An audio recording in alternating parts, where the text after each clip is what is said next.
Welcome back to Double Down University. I'm back with you guys with another KBO PrizePicks video, and today I have two hitters that I really like on the Friday slate. So the first hitter is Kim Do-young, over 2 hits, runs, and RBIs. The next one is Guillermo Heredia, over 2 hits, runs, and RBIs. So let's get into it. As I always like to do, I like to look at the team total odds on each team, just to give you a projection or just an outlook on how the game script is going to go. Now in this instance, I have 2 of the top hitters on 2 of the teams that have the highest team totals on the slate.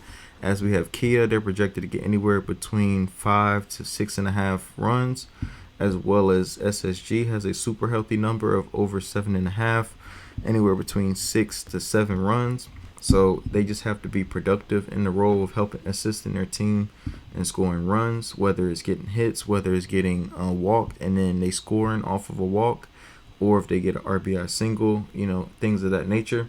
So in this matchup, I'm going to go with the first guy, which is Kim Do-young.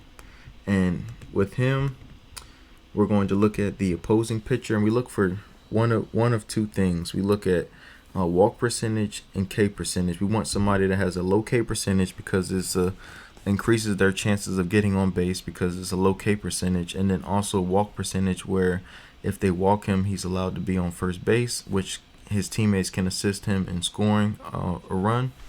So that helps as well. And then also it makes it seem like it's not a wasted at bat if he gets walked and he scores, because he still contributes to his hits, runs, and RBIs. And then also we look at left on base percentage. Left on base percentage, the average left on base percentage is 72%, and he is well below that at 69.9%. And then ground ball percentage is pretty high. He is a ground ball pitcher, but one thing I noticed about him is that he doesn't pitch deep into games. He's kind of like an opener, if you will. Like if you watch Major League Baseball, normally with their 5th starters, they will allow them to be able to just start like the first 2 or 3 innings, and depending on how that goes, they'll keep them in, or they might pull them in the first inning or pull them in the second inning and just turn it into a full-on bullpen day. But the advantage that we have here is that Kiwoom is one of the worst teams in baseball, pitching-wise and hitting-wise. So they are, more likely to give up hits on the back end too. Even if he gets taken out of the game, they're more likely to give up hits. As you can see here, his FIP score, so fielding independent score, and those of you guys that are new to the channel or just new to these type of analytic numbers, so pretty much all this is it basically takes away the defense from the pitcher and just focuses on things that he can control, whether it's his walks, whether it's strikeouts, whether it's hits, basically inducing hits. And a lot of times you'll see like a higher batting average with balls in play for a ground ball pitcher, as his balls batted in play is 302, and then also his FIP the poor FIP score is like 5. Anywhere higher than 5 is super awful, and he's at 6. And then his expected FIP, so that means like ballpark adjusted, his FIP would be 5.58, which is horrible as well. So I really like this matchup for him. And then also he is terrible against righties, which our hitter is a righty. As you can see here, he gives up a 330 batting average to righties. With runners in scoring position, he gives up a batting average of 217.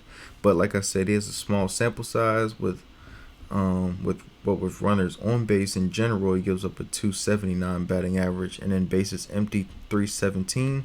So I really like him in this spot to be able to give up a lot of contact and a lot of runs. And then we're going to go to our hitter here, as you can see here. Let me see. So our hitter, he has 23 home runs on the season. He has a 16% K rate, which is really good. And also the kicker is he has a 10% walk rate, which is really good.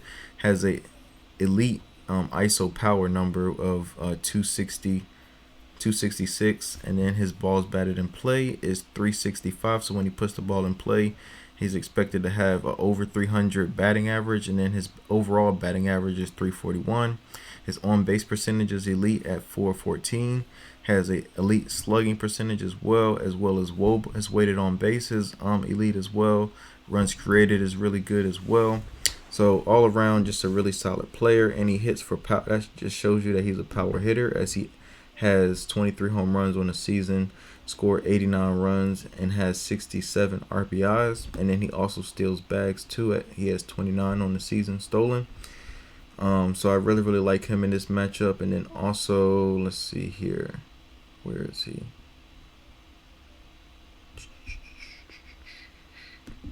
So here he is right here.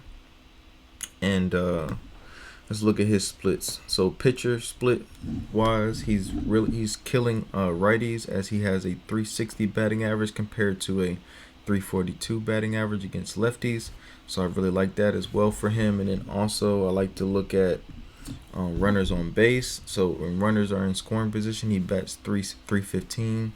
Runners on first base, he bats 320. And then runners on second base and third base, he bats 333 and 257. So I really like him to be able to convert his chances when he is faced with runners on base in scoring position. So moving on to our next hitter, we're gonna look at his matchup. So he's going up against Dong Jung Moon, and he is the pitcher that he's going up against. And same thing for him, super low K percentage, super high walk rate, super high whip percentage as well. Left on base percentage is horrible at 67%. Like I told you, the baseline for that is 72. His ERA is high, super high at 6.26. His FIP score is high, it's over 5, so it's at 5.51. And then his expected FIP is actually lower, so they're saying that he should be able to return to form a little bit, but that's still not good enough. It's still poor. Another thing with him, like I said, his whip is super high. His whip is 1.88, so almost 2. So he gives up a lot of walks and hits, so that bodes well for us too. Balls batted in play is 387, so that is, a good telltale sign for us that he's going to get hit. And then another thing, just looking at his peripherals too, or just looking at his game logs, I should say. When I go into his game log, he's been hit around a lot, but they allow him to pitch deep into games regardless of result. As you can see here, his last 5 games, the last 3 games, he's given up 8 hits in those last 3 games, and then also walking anywhere minimum of 3 batters. As you can see here, he walked 3 batters. He gave up 10 hits. Then the game before that, he had gave up 11 hits and only walked 1. So he's given up a lot of hits, so it's something we can capitalize on. And then also let's look at his peripherals from a split standpoint. So from splits, let's see. So batter splits, he gives up a better batting average to righties as opposed to lefties, just slightly, maybe like 13% to righties, as he gives up a 357 batting average compared to a 344. Same thing with Heredia. Let's see. He is a really good power hitter as well. As far as his splits, let's see. He hits righties really well, so it's another good spot for him. He bats 384 against righties. And then one thing that I really like about him the most is that he takes advantage of his opportunities when runners are in scoring position. When runners are in scoring position, he bats 431, which is insane. He bats 413 with runners on second base and 417 with runners on third base. So regardless, if the runner's on third base, if he's going to hit a pop fly to be able to bring him in to get that RBI. So I really like him. And then with, like I said, runners in scoring position, batting 398.